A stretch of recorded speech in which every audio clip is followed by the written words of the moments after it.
लेकिन वह किसी तरह स्टेशन से अपने घर जाता है और घर जाकर घर के दरवाजे को खटखटाता है और आवाज देते हुए कहते हैं कि सोनी मैं आ गया हूँ, आकर दरवाजा खोलो। अपने पिता की आवाज को सुनते ही सोनी दौड़ते हुए दरवाजे के पास आती है और दरवाजा खोलती है।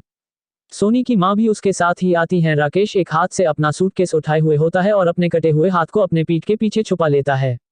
अपने पिता को अपने सामने देखकर सोनी बहुत खुश हो जाती है और खुशी से चिल्लाने लगती है।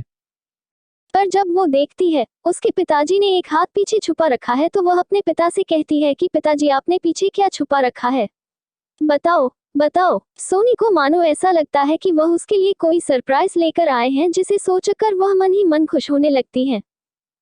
तब राकेश प्यार से कहते हैं बेटा बताता हूँ, पहले अंदर चलो। लेकिन सोनी कहाँ किसी की सुनने वाली थी। उसने राकेश की बात नहीं मानी और जिद करने लगी। अपनी बेटी को इस तरह जिद करते हुए देखकर सोनी की मां ने भी राकेश से कहा कि अब दिखा दीजिए ना, क्या छुपा कर रखे हैं आप इसके लिए। लेकिन राकेश अपने उदास मन से सोनी की मां से कहता है कि राधिका इसे अंदर लेकर चलो, उसके बाद मैं बताता हूँ कि क्या बात है। राकेश की बात को सुनकर सोनी की मां सोनी को समझाते हुए कहती है कि बेटा तुम्हारे पिताजी काफी लंबा सफर तय करके आए हैं, इसके वजह से बहुत थक गए हैं।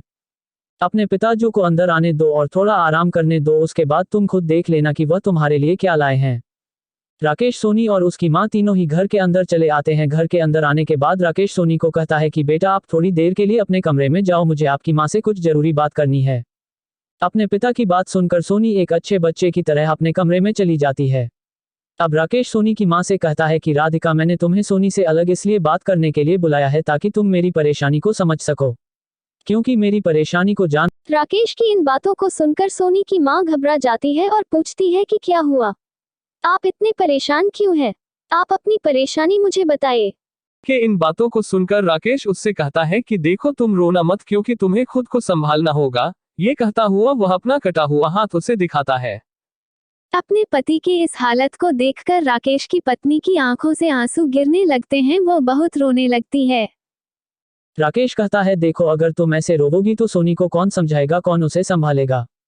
फिर राकेश अपनी इस दुर्घटना की पूरी जानकारी अपनी पत्नी के साथ साझा करता है। कुछ देर बाद उसकी पत्नी शांत होती है और उसे एहसास होता है कि अब रोने से कुछ नहीं होगा।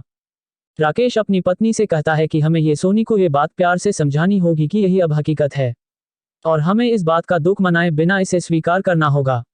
अपनी पत्नी को समझाने के बाद राकेश अपनी बेटी सोनी को अंदर बुलाता है। राकेश सोनी को वह सारे गिफ्ट देते हैं जो वह उसके लिए लेकर आए थे। इसमें सोनी के पसंदीदा खिलौने भी थे और वह उन खिलौनों से खेलने लगती है। पर कुछ पल भर बाद सोनी को अपने पिता का कटा हुआ हाथ दिख जाता है और जोर से पापा चिल्लाते हुए सोनी रोने लगती है। ये देखकर राकेश और सोनी की मां दोनों प्यार से उस बच्ची के सिर को सहलाते हुए उसे चुप कराते हैं। फिर सोनी की मां कहती है क्या हुआ बेटा, पापा तुम्हारे पसंद के खिलौना लाने भूल गया क्या? सोनी रोते रोए कहती। राकेश मुस्कुराता है तो ये बात है, देखो बेटा बॉर्डर में ऐसे हादसे होते रहते हैं।